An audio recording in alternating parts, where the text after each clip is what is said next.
some McDonald's will net 4% and some McDonald's will net 17%. Maybe have the same gross profit. Well, what does that mean? Well, it's because they're not running as lean.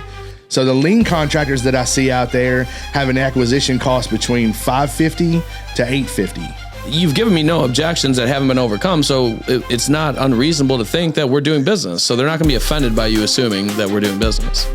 And now if they start objecting, we just circle back to all the things that we said sound good right to, right?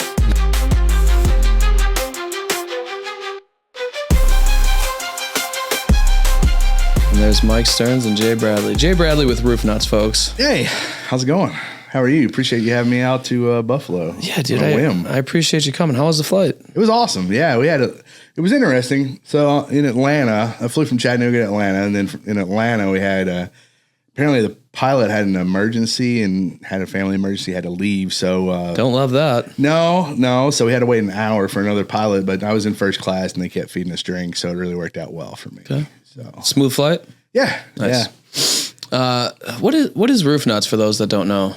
Yeah, so RoofNutz was started almost a decade ago. What happened was I was a roof salesperson. Pretty much my whole life, I've been an entrepreneur since I was 16. Owned a bunch of restaurants, bars, whatnot. I was in Mississippi and my mom got sick. I was a mama's boy, right? And so mom got sick. I sold everything I had in North Mississippi and moved to Gulf Shores, Alabama.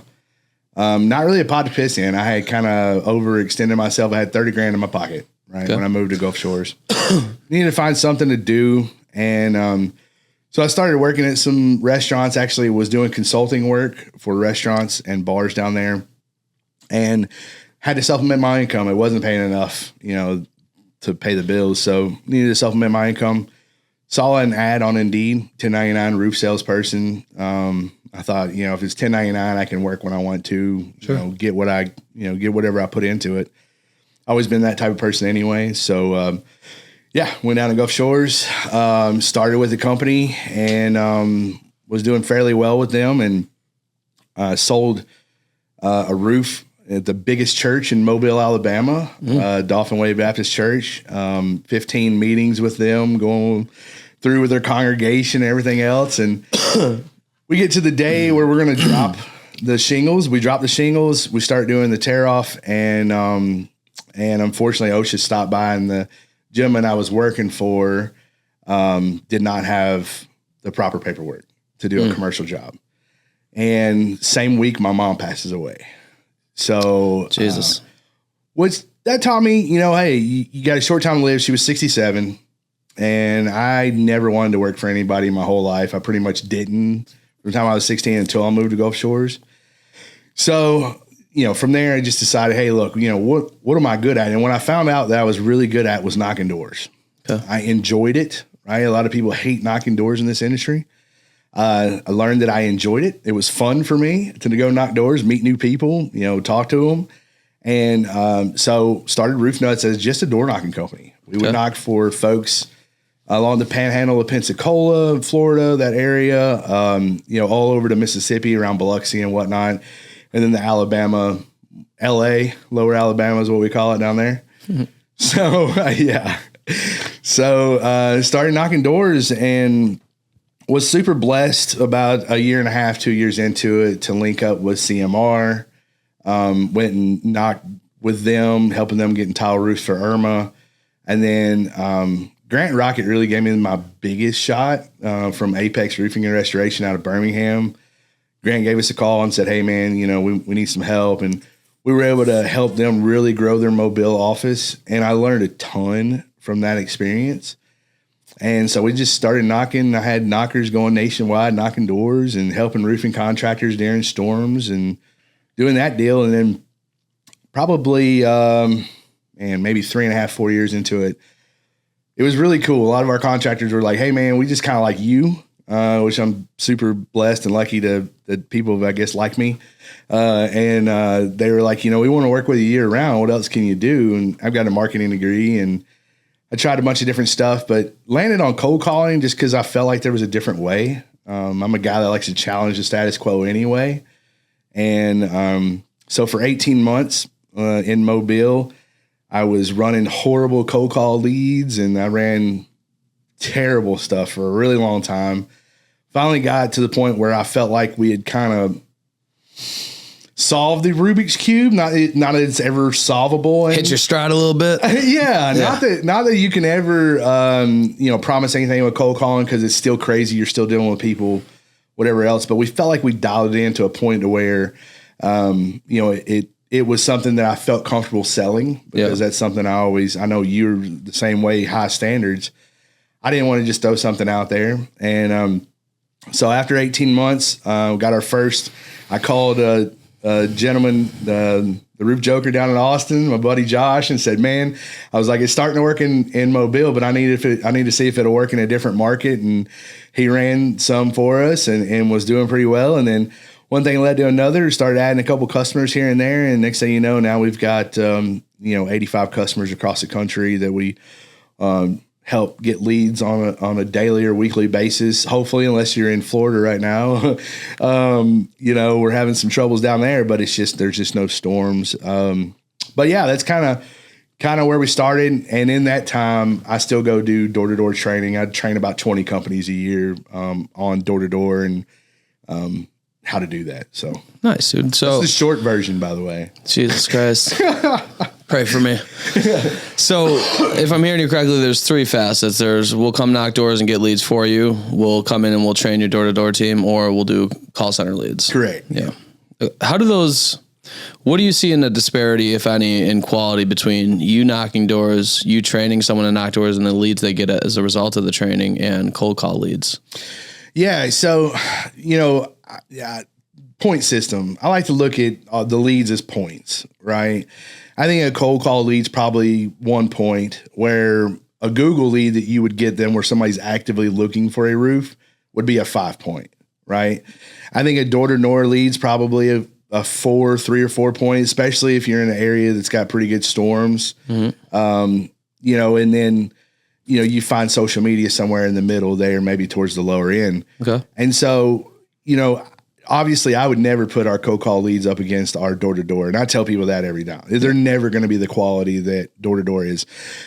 I don't know that you would get the quality out of just about anything. The reason that the Google leads have such a high point is because people are actively wanting somebody to. Yeah, I need a roofer. It's just a matter of who. 100%. And that's why the point's so high in that. But with door-to-door, I can pick the area. If I only want 4,000 square foot houses, I can pick that. If I only want to work a certain type of customer, I can pick that. If I only want to work discontinued shingles, I can drive around, just look for, Atlanta, you can just drive around, look for Atlas Chalets all day, or used to be able to, for, the last 5 years at least.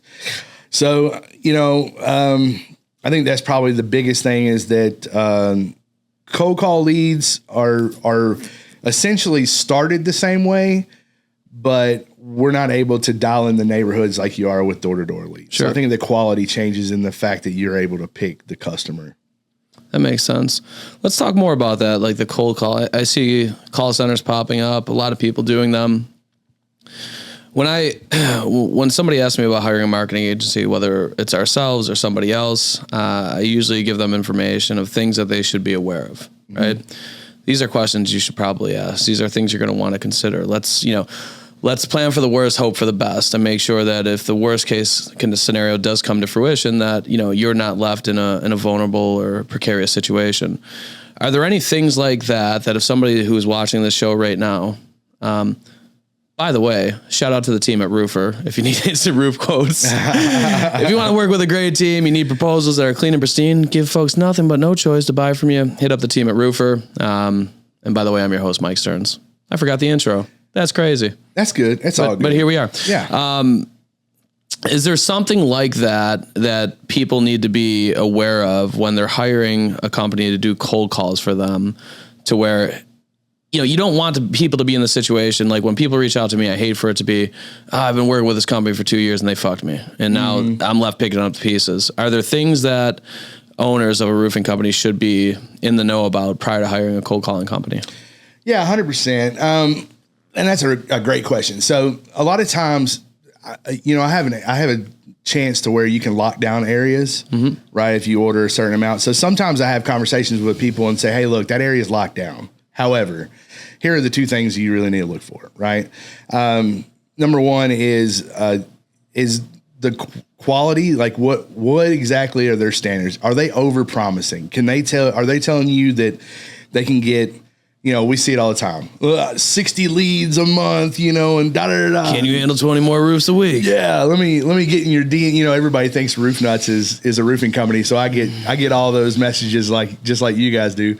So, are they over promising? Right. Number one. So just be careful, leery. I'm going to be very honest with you. Like if you sign up with me, I'm going to go, hey, if it's off storm season and we're just trying to, maybe get you on a couple roofs or whatnot, like chances are we're only going to be able to get one or two. Now, the only way I feed my family is by you reordering, and I want to run through your 10-pack.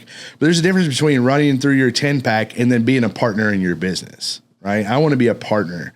I want to make sure that when we do this, when the storm does happen, I want to make sure we still have a good relationship. So when I throw 50 in your CRM, you understand what to do. Yeah.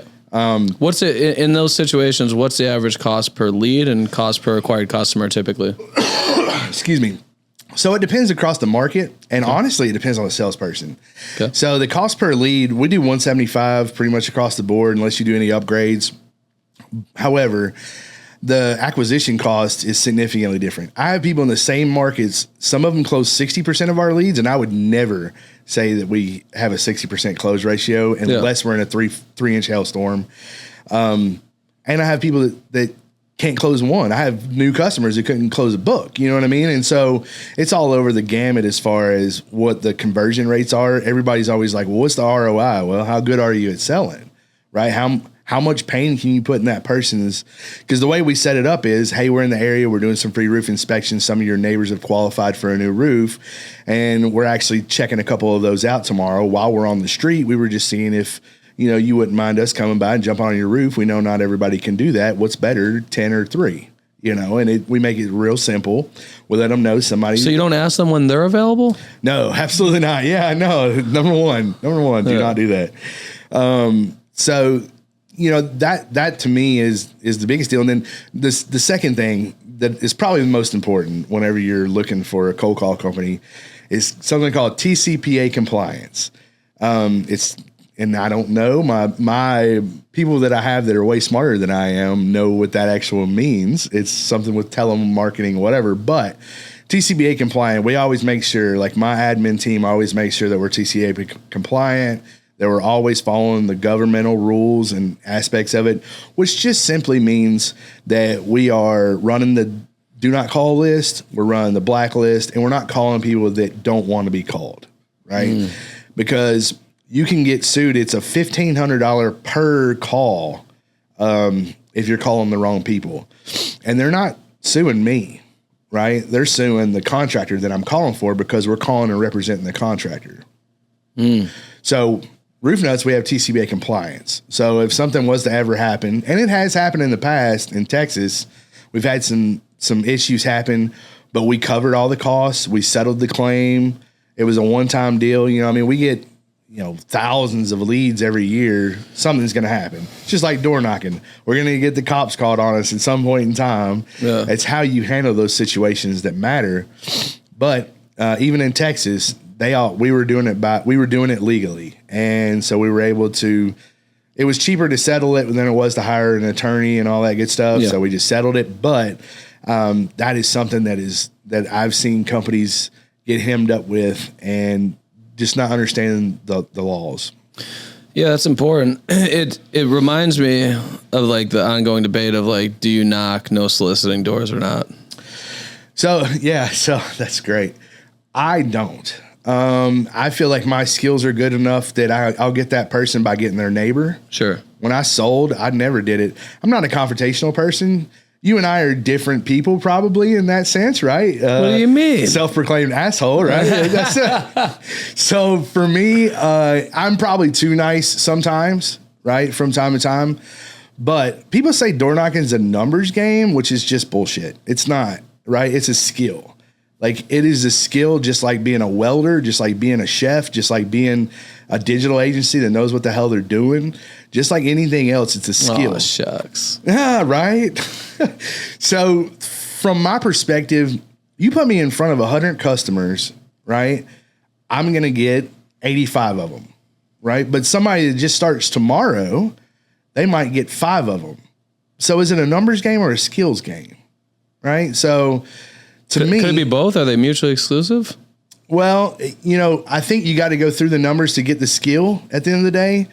So for me, I want them goal driven. When I first train people, I go, I don't care what you do. Just this week, get on 10 roofs. It doesn't matter to me how you go about it. Go to church, pick up some folks, go down to the Starbucks, pick up some folks, go knock some doors, get some folks. I just need you to learn how to talk to people. Because it's really not about talk. It's not knocking there's a distinguishing factor here that is it about knocking the door and how to do the approach? Sure. But do you know how to talk to people at the end of the day? And that's really what the deal is. People are controversial with me. Do I give a script? Sure. But do I want people to read my script? Hell no. I don't want them reading my script. I want them speaking from the heart. Hey, we're in the area. We've helped a lot of customers here. And because of that, I'm in the area doing some inspections right now. And hey, you mind if I jump on your roof for 5 minutes? Whatever. That's not necessarily the pitch. But just so you understand how to have the conversation is more important. Yeah, and I've seen a lot of debate on script, no script, and people, emphatic about one way or the other. Me personally, I've been on a couple sales calls in my life. And when I first got trained for sales, I walked into a company that had a 14-page sales script. Oh. And it was a prerequisite that, like, when you were hired, by the time training came, which was a couple weeks typically, you memorized that script. In the first couple weeks of you being there, you were then quizzed on it. Like, you would go through and do the role play with your manager, and you needed to know the script and get certified. And what I found is that, like, that was incredibly helpful. But to your point, I don't think you should learn a script for the sake of being robotic and regurgitating that script.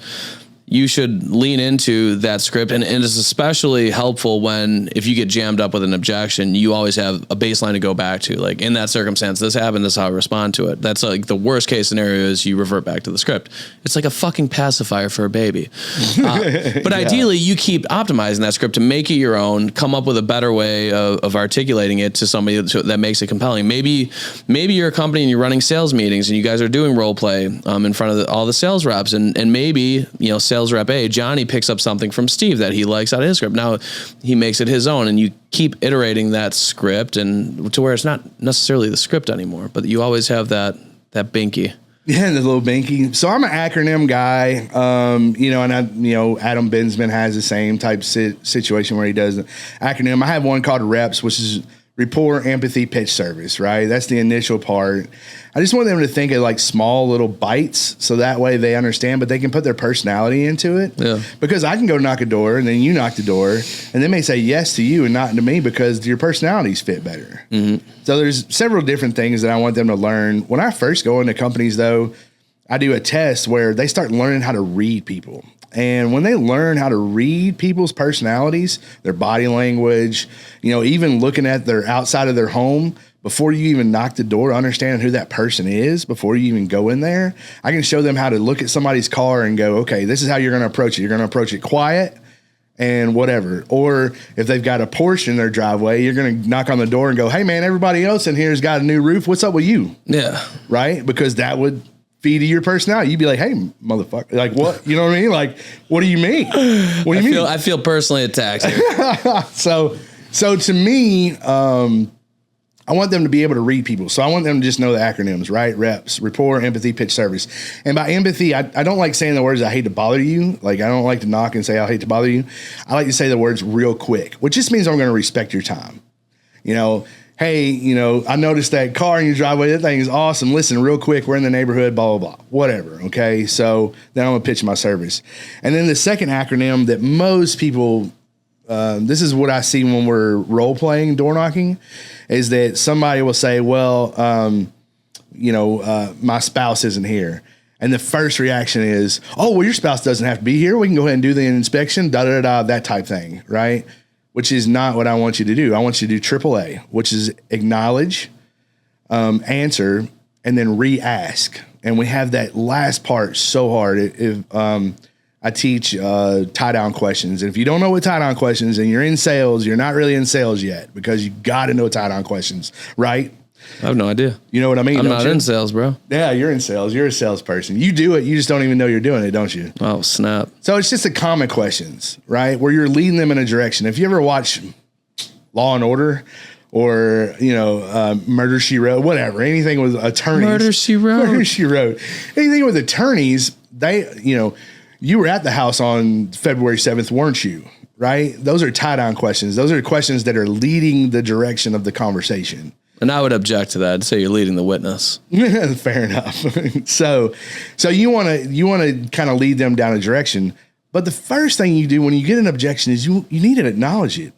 Oh yeah. Hey, listen, I don't make any decisions without my fiance. I completely understand you want them here. Tell you what we could do though.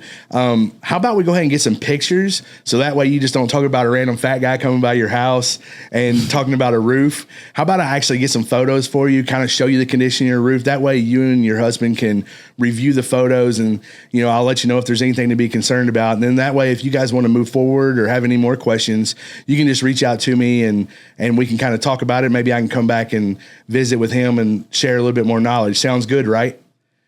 And that sounds good, right, has changed everything for me, because at the end of my pitch, I say sounds good, right. At the end of every objection, I say sounds good, right. At the end, I nod, and my pen goes to paper, and I assume the sale. Sounds good, right? Yeah, cool, awesome. It's just, it's just one of those things that is now to me just a natural thing. But when I see people in the field doing it, I have one customer in Atlanta. They got 91 leads in a day through door knocking with their team. And most of those people on that team got really good at sounds good, right? Sounds good, right? Yeah. I'm going to try it. Yeah. If you're my next potential customer, you heard it here first. Be ready. Yeah. I mean, the assumptions in sales are huge, like especially at close, right? And whatever that close looks like, if you're closing to try to get the appointment or get on the roof or closing a deal. One of the biggest things that I did cold calling for 10 years. I worked for a debt collection company while I was in college. And one of the biggest things and like iterations that I made to become better was just assuming I'm talking to who it is I want to talk to. Mm-hmm. Hey, John. Hey, Jay. Hey, Kathy. This ain't Kathy. This is Jim. My bad, Jim. My phone was broken up. I heard somebody picked up. I wasn't sure who, but I had this listed as Kathy's number, so I just wanted to touch base. Yeah, she's not available right now. I'm her husband. What do you need? Yeah. Right? And just assume, because most people don't want to be cold called. Shockingly Weird, enough. Right? Yeah. Shockingly enough. Yeah, that's a stat that I'm going to drop here is 100% of people don't want to be talked to in a cold call fashion. Unless we get a pandemic again. Yeah, well, yeah. At that point, they want to be door knocked and they want to be cold called. Yeah. So, I would find that if I call you and I found your cell phone number, because I would go on these deep dives to find people that didn't want to be found. It was fun for me. Hey, Jay. Yeah. Gotcha. Hi, is this Jay? Nope. Click. Right. Two distinctly different outcomes doing the same exact thing, just making a small little nuance switch, which is assuming that you're talking to the person you want to. So I like that. And not enough people assume the close. Absolutely. Honestly, when they get to the point of whatever deal they're trying to transact. If I've gone and I've spent an hour, 2 hours, 30 minutes, whatever with you, and assuming that I've had a presentation where it's, and do you see why this is important? Mm-hmm. Yes. You could understand why we do it this way and the impact of us doing it this way, right? Oh, yeah. Sounds good, right? Yeah. Nice. Right? And now at the end, when I go to close, you've given me no objections that haven't been overcome. So it's not unreasonable to think that we're doing business. So they're not going to be offended by you assuming that we're doing business. And now if they start objecting, we just circle back to all the things that we said sound good, right? Too, right? Well, you told me it sounds good, right? Did you say that? And then in your industry, right, you've got to take them through the journey. You've got to show them what the journey is. It's a fucking journey. Like. Yeah. And so in that sense, I say, hey, look, you sign up tomorrow, you get some stuff, we'll start calling tomorrow. Chances are you get leads on Thursday. Right. And so it's different for me, but for you've got to show them the journey, let them understand we're going to go on this ride together, and be so confident and assertive in what you're saying that they entrust in you. And then obviously your Google reviews and all your good, stuff, but you didn't start out that way, right? You had to start somewhere. Nope. And starting with that assertiveness, people are starting roofing contractors every day, or roofing companies every day. Yep. Right. And, some of them shouldn't. Hot take. Yeah. Some of you shouldn't be starting a roofing company. Just a heads up. you know, there's a lot more skills that you need to learn probably before getting to that point. You know, it's the 80-20 rule. And I think the 80-20 rule in roofing is just like it is anywhere else. 20% of your salespeople are going to do 80% of your sales. And even in the roofing industry in general, I think 20% of the companies are going to make it and 80% are going to fail. And, you know, within a certain amount of time. And so how do you send them through the journey? Like, what is your number one, what is your biggest headache? And then how do you send them through the journey where they're confident pulling the trigger with you? Yeah. Well, that's a really good question. Journey wise, I would hope that enough of them have seen a lot of our content. Well, let's talk about getting them to pull the trigger, because I guess they closely relate. I would hope that they've seen our content. They've seen people tagging us, endorsing us. They've checked us out. And most people, when they get to the point of them reaching out, they've had exposure to me or my brand at some point. So that makes it easy. And that's why branding's so important, right? Yeah. That conversation becomes exponentially easier when they've had those touch points, exposure. And like with us, like my content strategy is like, let me just give you as much value as possible. Okay, what's valuable, Mike? All the things, all the issues that have been brought to my attention from roofing contractors, like the person reaching out to me over the years, and those problems change, but they're the same too. There's a finite number of problems you're going to have. So I'm going to create content that shines a light on these things and helps you solve them, or preemptively position yourself to where you're not going to succumb to that. Right. But like, let's say we get to the point where you submit your information, we have an initial call, and I'm like, okay, you got to pay me $1,500 if you want to meet. And it's like, what? Holy shit, why am I paying you $1,500? Because I'm going to teach you a bunch of things that's going to help you get leads to properly set up your company from like a marketing advertising perspective to make sure you don't get fucked by another marketing agency, whether you choose us or not. And at the end of that call, by the way, that's having some significant confidence in your product to charge $1,500 for a consultation call. That's awesome. It's important, man. It absolutely is. Because what I want to do is I want to make sure I protect my time, because 100%. If I'm talking to you, I'm taking away from my current customers, from my staff, and setting the company up, right? So it helps me protect my time and also make sure that you're serious about what it is that we're about to embark on together, if you so choose. And I created it to where it's a situation where you're going to get value regardless. If you choose to go in a different direction after that consultation, you're going to be happy that you paid that $1,500, because I'm going to cut down the learning curve for you on a lot of things. I've worked with, it has to be north of 1,000 people over the last decade, and contractors, different sizes, different business model, retail, storm, East Coast, West Coast, Midwest. It doesn't matter, right? So we've had a lot of exposure to watching chefs make omelets, and let me help you make that same omelet breaking less eggs, right? Nice. Because you don't have to do it by trial and error. And I think that's really important. And if that contractor decides to go with us, I credit that $1,500 on that call towards whatever it is that they purchase. As far as like showing them, we don't have like a crazy sales presentation. I have like 9 different tabs that I have pulled up when you come into that meeting for like the sales part of it. It's like, where are you at on Google now? Like, what is your website average as far as traffic? How many keywords do you have associated with your website? Show me what you're doing in Google Ads and what you're getting out of it. And then I'm going to show you ours. You show me yours, let me show you mine. Right. We're going to show you the websites that we built. We're going to show you why we built them the way that we did, as far as like your site map, like how many pages there are, why they're structured the way they are, and how that's important. Design-wise, user interface, user experience, why it looks the way that it does. Google Ads are going to show you what we get as far as cost per leads, things like that. So red flags, like what, just like you asked me with cold calls, like what's the red flags on your end as far as working with agencies? Well, yeah, over-promising, I think, in any sales is a red flag. But the problem is that if I'm trying to consume a product or service, I don't know necessarily what's a fair expectation, so it's hard to understand if it's over-promising. I think in marketing, the eating the deductible guys is the over-promising for the cold callers or the door knockers, and the over-promising maybe for your industry as well. So is that kind of... Yeah, you could say that. What I would say is like there's a few situations that are like commonly recurring that contractors find themselves in when they choose the wrong marketing agency. So number one is that they don't own their domain and or their website. That's right? Scary. And you don't know until after the fact when you're going to break up. It's tough, right? So if you're going to hire a marketing agency, make sure that you get in writing that you're going to own your website and your domain. Obviously, if they're, because these corporate trained salespeople are sneaky, right? And if I'm starting a roofing business day one, and I reach out to a marketing company, they're like, "Oh yeah, we're going to take care of this for you. We're going to do this. It's going to be fucking fantastic. Can't wait, dude." And don't worry about that. We'll get the domain for you. buy the domain yourself. Go, go to Squarespace, go to Namecheap, go wherever the fuck you want. Just make sure you buy the domain and give them access.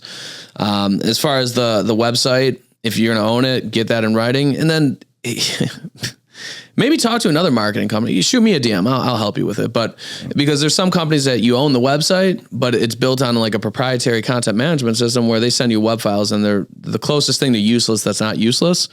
So it's like, all right, I own something that I can do nothing with. Like, fuck that. Those are some really big issues. As far as like Google Ads, ideally you work with an agency that'll run the account through your Google ad account and optimize. So then that way, if you leave, they can transition it to, I mean, there's really no transition. It's you disavow access from the agency. And now you've got everything as far as data that they worked on for all that time, whether it's 3 months, a year, 3 years, doesn't matter.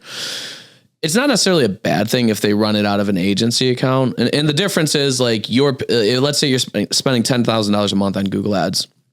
If you're billing it through an agency account, you're going to pay the agency the $10,000 plus their management fee, and it's going to go to the agency. If you're running it through your own account, you're going to pay the agency their management fee, and you're going to see Google bill your account at $500 increments. What makes me feel good as an agency doing it out of a customer's account is the level of transparency. So if you tell me, okay, I want to spend $10,000 a month, as an agency, I know there's no questioning that, hey, we're spending $10,000 a month, and you can see it because Google's charging you. If you're paying me $10K plus our management fee, and I'm telling you we're spending $10K a month, there's not that same level of transparency. You can't hop into your ad account and see it. And there are softwares where you can, as an agency, mark up, hey, inflate all the stats by 15%. Clicks, click-through rate, impressions, how much money we spent, and you can aggregate those markups and make it look like, hey, see, we spent $10K, when it's like, no, you spent $8,500. Like knowing that, I was like, yeah, fuck that. I don't want that for my customers, right? Like, I don't want there to be any question that we're spending the money we say we're spending. So that's definitely, I've been here, we met this morning, and that's probably the biggest thing that I've learned that people really need to know is that, if you're in control of your ad budget, right, and you have you managing it, that's the correct way to go versus giving all the money to somebody and them having full control. Yeah. It would, as a roofing company owner, it would make me sleep better at night. And that's not to say if a company that you hire is running your ads out of their account, that, that one, they're going to hold your shit hostage and they're not going to give it to you at the end, because they might just transition the ad account. But like that comes based off expectations. So like when you're interviewing that company, like ask them, what is the process? Like if you guys run my ads through your account, do I own it afterwards? And if they say yes, like what does the process look like? Worst case scenario, if it came to that point, what does it look like to transition it to me? And then, we send you an email invite for ownership, you take it, and then you remove us. Okay, fantastic. Right. Because agencies have incentive to run their own accounts, right? Like in instances, sometimes there's rebates available through Google, or if they want like Google partnership, that's something we're not a Google partner. We're not. It's an intentional choice. There's certain things that you have to do as far as like, there's like a report card in Google Ads, right, and it'll tell you, hey, like your account is 73% optimized. Click here, get your recommendations and get that up. 73 sucks. And what we find is a lot of times those recommendations aren't things that we want to do, because while they suit Google's interests as far as them spending more money, it doesn't help the customer as far as what we're concerned about, which is cost per acquired lead. So we won't do those things. So you're controlling the quality as well. Exactly. So like you could go into your ad account that we're managing and it might say, 81% optimized, and like customers log into their account, like, what the fuck, Mike? And it's like, dude, trust me, trust the process. Like if you want me to add the additional 19 points to get you to 100, your cost per lead is going to go up 40%. And you're going to fucking hate me. Yeah. Like, this is why it says this, right? Like our job is to pair what we see with what Google recommends, suss out what's bullshit that they're trying to get you spend more money on, and implement things that are going to make meaningful change as far as ultimately your cost per lead, right? That's interesting, because it's kind of the same way we do with our cold calling it, with RoofNutz, because we don't do it. We try not to do small roofs, right? We have 3 QCs, and I'm pulling back the curtain a little bit, and other call centers may or may not start using this. But what I noticed was when I ran leads as a salesperson from cold callers, it was sketchy. It was always real sketchy. Like I don't know how to explain it, but so one of the biggest things we implemented was 3 QCs. So we have a QC and admin that listens to the call. So it doesn't go from call agent to contractor, which is a lot of call centers. It'll go from call agent to an admin QC to listen and make sure all the data is correct in the call. Then it goes to our weather center, because every one of our leads is guaranteed. I can't guarantee damage, but it's going to guarantee a storm date. Event. Yeah. Right. So I'm going to guarantee a storm date. And then lastly, it goes to an ex-roofer that, we have that reviews it to say, is it a profitable roof? So we don't send. We will not send unless you tell us to send. We won't send trailer homes. We won't send any. We'll try not to send any stuff that way, and it's to our detriment, right? As far as money wise, gross wise, we could throw everything at it and have you running leads all day long. But are they the leads that we want a partner of ours to run? No. And so kind of the same way with you, you're throttling it where you're getting good quality leads without putting the throttle all the way down. And all of a sudden it's that last 60% or whatever. We might be giving 40%, but that last 60% is shit that you're going to spend, especially for us, now the reps spending gas money, they're showing up to stuff they shouldn't be showing up to, not stuff they want. And it's not a perfect world, but in my perspective, I want them every time they show up to not just be happy with the lead. I want them to be amazed with the lead. Yeah. And that's kind of where we come from. So I want to be able to sleep at night. I want to be proud about what I do. And, selfishly, you'll probably spend more money with me if I get to achieve those things as a byproduct of doing well for you. So let's do that. It's a cohesive growth, right? I think at the end of the day. Let's assume, a company, let's assume they got a great marketing company. They got a great canvassing team. They've been trained by a door-to-door team, let's say, and they also have a call center, and their leads are flowing, right? Like, what are some common mistakes that you've seen working with the roofers that you've worked with? What are some common mistakes that even a company that seems to be operating pretty well and has a lot of their bases covered, what are they missing on? Yeah, I think having people in to get the motivation. So a lot of people think that they can motivate their teams, and unfortunately, you can't be a prophet in your own land. And there's a lot of people that, we have the guru situation in the roofing industry now where the gurus come around and they train people and do stuff. And maybe I'm one of those fake gurus, right? They go around and do stuff. I do it with whole heart and wholeheartedly. But what we see, if you have somebody in the office that's different face, that's saying the same shit, right? It's another level of motivation from your team. So if you are on a good trend and you're doing really well and you're already there, chances are you're doing great anyway. And the way to take that to the next level is maybe every 90 days having somebody like me, having somebody like Adam Bensman, having a John Sinek, having somebody to have those folks get re-engaged, because sales is tough. You can get really, really bogged down and not do stuff. So having events, having activities to keep everybody involved, and then every 90 days having a new face coming in, probably saying the same stuff. I mean, I'll be honest with you, man. Probably 30% of the companies I go to, I'm saying the same stuff the owner's saying. And when he or she and I meet that Monday night after the first day of training, they go, I've been telling them this forever. Yep. And it's like, yeah, but you're their parents virtually, right? Yep. The kids stop listening to the parents over time, and you bring somebody like me in, you're just using me to say the same stuff. Yep. Right. And so if you're on the right track and you're doing well and you just want to tweak it every 90 days, that's what I would suggest is, maybe 3 to 4 times a year, having somebody like myself or Adam or some, not that I'm even on the same level as Adam. Don't even think that I'm putting that on anywhere. Not at all. I'm the low man on the totem pole here. I'm the smallest guy. I'm going to edit that to where it says I'm on the same level as Adam.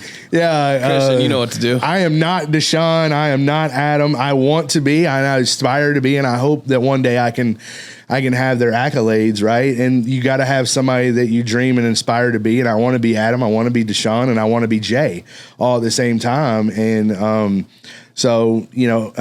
Becca Switzer, you know what I mean? Becca is amazing. I mean, hey, look, I have been in this industry for a little under a decade, and I learned from all 3 of those people. Yeah. Like, if it wasn't for those 3 people, like I wouldn't be here today. You know what I mean? And so those are, you got to find the people that that can move your team and motivate your team to say the same stuff that you're saying. And then John coming in, and I've seen John one or two times, and John Dye even, and John Sinek, and I'm going to say his name wrong, but just having people like that to get them re-engaged, I think. Yeah. So what I see, and this happens with companies doing $1 million, $20 million, everything in between, is lack of consistency in data entry, and then like actually using that data, right? So most contractors don't have clean data, meaning they don't have things properly documented throughout their customer life cycle in their CRM, and if they do, they're really not using that to the best of their ability. So that, like in their sales meeting, if they're having weekly sales meetings, at no point over a 90-day basis are they going in and dissecting like who's closing what, like what's your, they'll look at their closing percentage, right? Like, oh, this person's closing this percentage, this much in rev, perfect, okay, this is your average margin, great. But they're not looking at like where's that coming from? So like your close percentage could be let's say 41% overall, but you could be closing 60% on Jay's leads and only 20% on Google, and it's like, okay, what that tells me is that we probably need to revisit our sales process and train you on it, so that 20% close rate on Google gets up to 30, 40, like whatever, right? Yeah, I think all that starts with the basis of acquisition costs. That is probably something that most people, when I go into roofing companies, there's certain KPIs that you just need to know, right? How many leads are we getting in, and what are we doing with them? And you can do that based off the acquisition cost. What's the acquisition cost? So it's mainly your marketing, whatever you're spending on marketing, with you, with me, with Dope, with your local media. What kind of marketing budget do you have, right? And then what's your conversion to that marketing budget at the end of the day?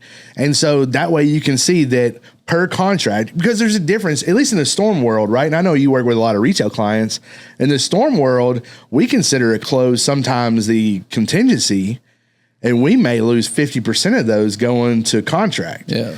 So it's about how many contracts versus how much, you spend in marketing. So really simple.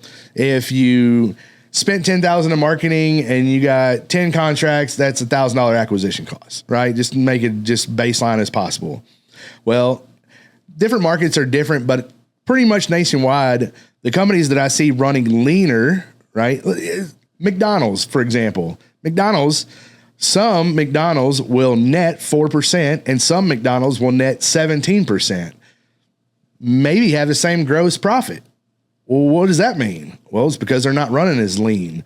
So the lean contractors that I see out there have an acquisition cost between $550 to $850, right? Retail companies are a little bit higher. I've seen that I've worked with. The retail companies are somewhere maybe a little closer to $1,000 to $1,200, somewhere around there. But as far as Storm Chaser goes, if you can look at your acquisition and you're somewhere between that, if you're below $1,000, if you're right around $850 or so, then you're in a good spot.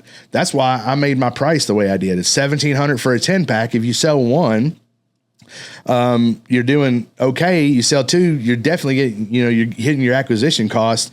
And if you sell three, you're murdering acquisition costs. Yeah. Right. And so that's where we kind of made our price point to say, hey, look, the perfect acquisition cost is a 30% close on our deals. And the companies that are doing really well with our cold calling, because the door-to-door, they close 90% of those door-to-door leads. Like whenever we go out and they call us, we don't go just anywhere and knock doors. Like we're only going to go when there's a storm. We're only going to go when the contractor and us are both confident that every roof's going to get approved in the area, those type things. So that's kind of cheating. But with the cold calling part of it, we don't know. And I kind of lost my train of thought right there. So what did I just say? Does anybody remember? I was saying something about acquisition. This is what happens whenever I don't have. Actually, I got filled up with protein this morning. It was really good. The core things, really nice. Oh, Quest. And the Core Power. Yeah, the Core Power. Quest barbecue chips, Core Power strawberry elite shake. Listen, man, if you guys want to sponsor the show, just hit the DMs. You know what to do. Yeah. We were talking about obviously acquisition costs, and there was something I was going to give you like it was about to be enlightening to everybody. and I got sidetracked. That's okay. Yeah, that happens. Maybe we'll remember it soon, and then we could circle back to it. Yeah, if I come back to it. Or just, hey, follow me on TikTok or the Facebook, and there's a chance I'll make a video about it, because that's kind of what I do. So make sure you tag me in it. Yeah, this is what I meant to say. Yeah, this is where I was going with it. But acquisition cost is very important. Yeah, you're talking about other KPIs. Opinion. Some you just need to know. Acquisition cost being correct. Yeah. Okay. Well, that's good. So we had talked before the show, and you were mentioning something about a vision test, or I'm sorry, color test. Yeah. Yeah. Vision test. It's 2020. Yeah. I should have done it with your crew before we got started, so that way you could kind of get a feel for it. But virtually what I do is it's just like a disc assessment, but I can't go into an office and do a disc assessment because it takes too long. Okay. Right.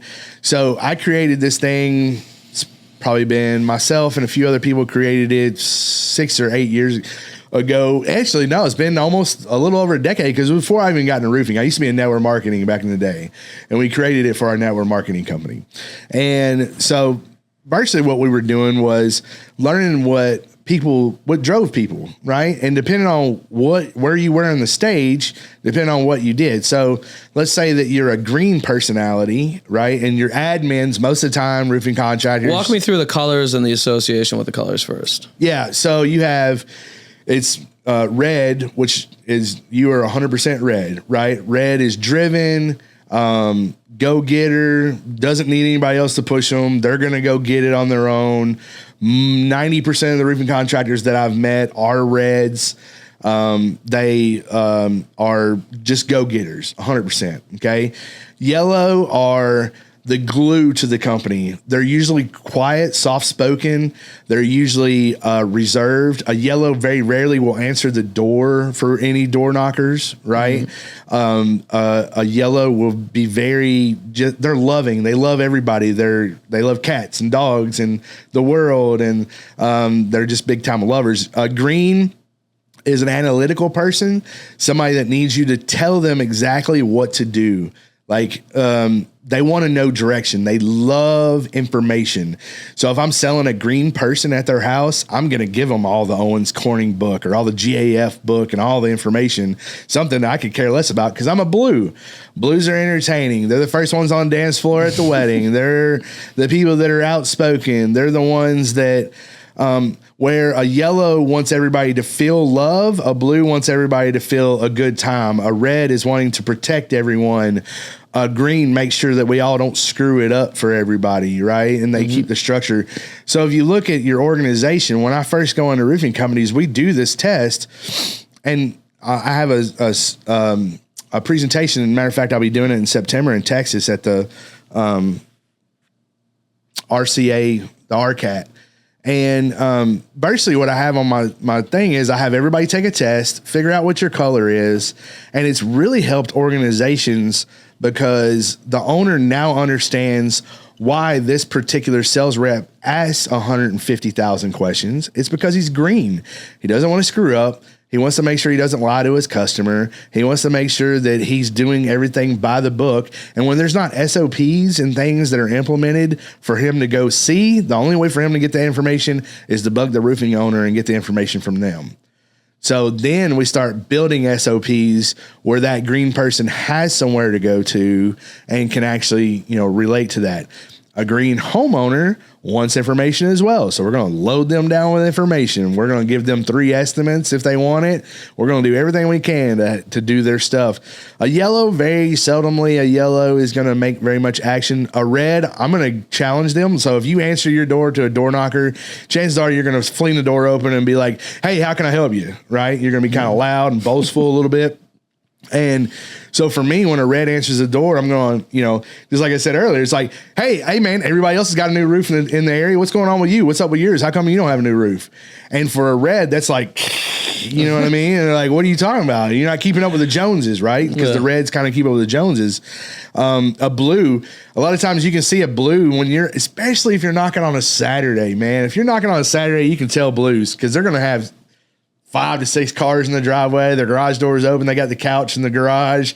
They got the football game on the TV. They got the Bud Light sign on the deal or whatever. And you go in and you're like, hey man, just having a good time out doing some roof inspections. You know, I see you guys are watching the game. I don't want to bother you, but while we're here, we're inspecting everybody's roof. I'll get up there, kind of come down and let you know the condition of it, see if you qualify for a roof.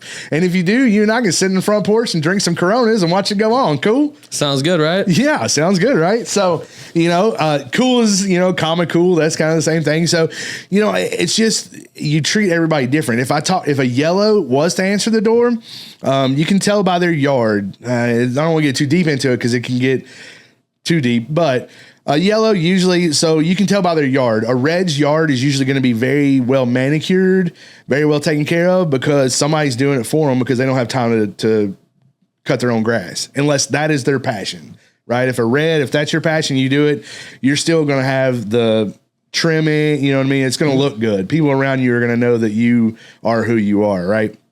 Where a green is going to have a trimmed grass because it makes them feel good. My fiance, we have 2 closets in our house, right? His and hers. And I can open my door to my closet and throw my shoes in there and could care less because it doesn't matter to me. Right. There could be dishes in the dishwasher or dishes in the sink. I don't really care. I can go to sleep and I can sleep it off. It doesn't matter to me. But because she's a green personality, which is perfect for me because it's what I needed in my life. 20 years ago, she came in my life. It's the exact reason she came in my life, right? She goes in my closet, puts my shoes away, yells at me about it now. She's not going to let me get away with it, okay? And then make sure the dishes are in the dishwasher or put away before she puts her head on the pillow because the house needs to be tidy before she can rest. And I didn't understand that before this test. Yeah. I didn't understand how to read her. I didn't understand. It completely changed our life. We do it for owners, and a lot of times they'll want me to come and talk to their wife and do it for their family. Their kids are always different. It's like, man, why can't I connect with my kid? Well, here's the test. Let the kid take the test. Let's see what's going on. Well, you're a red. The kid's a yellow. And when you yell at the kid just shuts down. Right? If the kid's a yellow, but if you understand from a red's perspective that you have to go and sit down and square up to a yellow, you know, and have a soft conversation about what's going on and how you doing and blah, blah, blah, then you can relate to them a lot better. And I get long-winded with it, but it's something that is so effective though. It's so awesome because when I leave, everybody kind of understands why everybody else does the things that they do and why they do it, how they do it, why they do it, you know, and it doesn't justify weirdness, but it makes sense now. Right. That's fun. So, you got any other questions for me? Yeah. Let's see. Who's your perfect customer? Nobody's perfect. Nice. Who's your avatar at the end of the day? I like that movie. Yeah. Yeah, it's a long Did you movie. wear the glasses? Did you 3D it or did you? Yeah, the last one I did. Yeah. Nice. It was long. I don't like sitting in a fucking movie theater for 3.5 hours. I can't do movies. My fiance was sitting in her room and she would just watch movies all day or whatever. I'm a YouTuber. I watch YouTube all day. Yeah, I'd say our ideal customer is a contractor that is they're probably doing somewhere around 5 million and up, and they don't measure success in days or weeks or even months, right? Like we want to be a strategic partner for the long term. And, you know, that doesn't mean that in the short term, in the interim, that like we're not going to do well for you. But, you know, a lot of things get off to a slower start. Like SEO is not let's check it in 3 months from the start and make sure that everything is copacetic. Now there's leading indicators that we're going to look at, like in Google Search Console. We're going to look at like, what are your impressions? What are you showing up for? How many more clicks have you gotten? But we're not going to look at your positional authority on Google. So how many keywords are in the top 10 positions on Google after 3 months of SEO? It just does, like, you'll be disappointed every time. And that's not the expectation that's set. So like we find that the companies that can gauge success in years, so like year 1, year 2, year 3, like these are the things we're looking to do. These are the amount of leads we're looking to get. Like that's where we find the most success. And honestly, the best relationships, right? When you guys are on the same wavelength, That shit is great. I talked about in my last show. Like, if I go into a meeting and it's like an us versus them, this happens with marketing managers a lot. Like, we recently had a customer, I think they're going to be leaving soon, but they hired a marketing manager. We had no idea that was happening. I think marketing managers are really good. And if they're utilized and deployed correctly, they can be great. But in this instance, it felt a lot like, us versus them. Like, what are you guys doing here? Hey, I was looking at your contracts and the invoicing and the payments, and it looks like we double paid. Like, you didn't double pay. You didn't do that. And it just feels a lot like you're trying to justify your position and out us. It's like, what do you want to do? I don't. Right. Absolutely. So like anytime it's like an us versus them instead of like us rowing together towards a common goal, like, I don't like that shit. And if that's the mentality that's going to be had coming in, just pick someone else to work with. It's okay.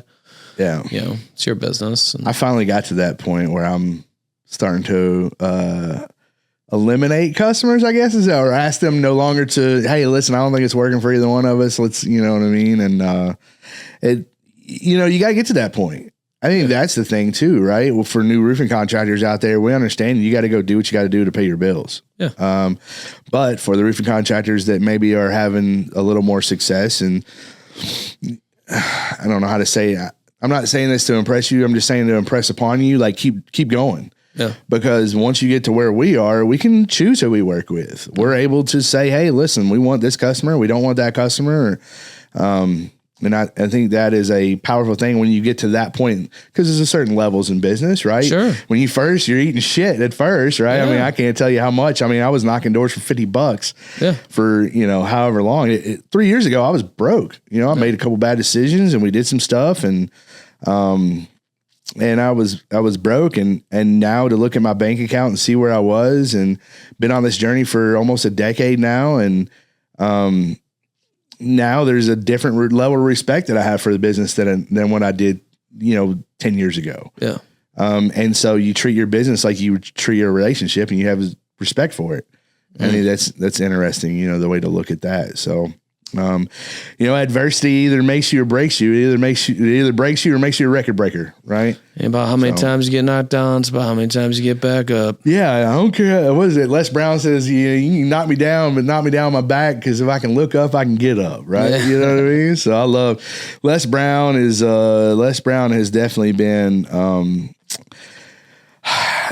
very interesting. I've had some serious influences in my life as far as mentorship. A lot of them are online. I've never met them before. Les Brown definitely being one. If you haven't checked out Les Brown, listen to his stuff. He's got this one deal where he talks about shoe shine guy, and the shoe shine guy is on the streets of New York, and he's like, and Les is walking by all these other guys that are charging $5, and all of a sudden he walks up to a guy, and the guy's going 97, 98, 99, and points to Les and goes 100. Sir, it's my birthday, and the 100th person to walk by my shoe shine stand on my birthday, I always offer them a free shoe shine. Would you do me the pleasure? And Les was like, I just walked by 50 shoe side stands, but since the guy said that, he was like, yeah, I'll do you the pleasure. Absolutely. You can do my shoes. And, the guy does his shoes or whatever. And Les Brown gets off the shoe shine stand and goes, hey, what do you normally charge? And the guy says, I normally just charge, $5, but it's my birthday. You don't have to, pay me or whatever. And Les Brown goes, well, here's 10 since it's your birthday. Les Brown said he turned around and walked away, and he heard the guy behind him go 97, 98, 99. Sir, it's your, you know what I mean? Sometimes you got to be, hey, listen, if you and I had a lemonade stand, I'd put, Splenda and cinnamon in mine just so I can win, at the end of the day. And that's what you got to be in business, right? You got to be hungry. You got to go. And another big lesson I learned was from my mentor, Rick Welch, that I owned nightclubs and bars back in the day. And the first guy to give me a break was Rick. And Rick partnered with me. We had a 10,000 square foot bar in Mississippi with my other business partner now, Blake, that owns RoofNutz and Secure Claim with me. And, one day I'm working the bar and we're out, he had his little tiki bar outside of the main bar. And I was opening the tiki, and I was just out there, bartending, trying to make ends meet for my other businesses and stuff. And had a crazy party the night before, sorority party. Sorority girls are nasty. So one of the toilets was clogged up, and I called Rick and said, hey man, we got to get a plumber over here. We got to do this. And I know what Rick makes. I know how much he makes every year, and he doesn't show it. He doesn't flaunt it. I know he makes good money. And Rick said, well, hang on, I'll be there in 5 minutes. So he comes over from his house and, you know, takes a garbage bag, sticks his hand in the garbage bag, reaches his hand down in the toilet, pulls all the stuff out of it, flushes the toilet, and goes, "There's really no reason to call a plumber. Sometimes you just got to do what you got to do in business." I'm like, wow. I was like, that taught me probably. I would have called the plumber. Yeah, that taught me a huge lesson, though. You know what I mean? It's like, you know, sometimes you just got to do what you got to do, even if it's ugly. Yeah. You know, so. Amen. Well, thanks for coming on, dude. Yeah, we should do the color test with your folks if they got time. Yeah, we could probably do that. That'd be cool. Lunchtime. Yeah, works for me. Okay. Well, thanks again to Roofer for making this all possible and supporting the show. Thank you for you tuning in. We appreciate you. And if you know someone this will help, just share it with them. They'll thank you for it. And we couldn't be more grateful for you. And we gone. Yeah, thank y'all. Holla. 5, 4, 3, 2, 1, 0.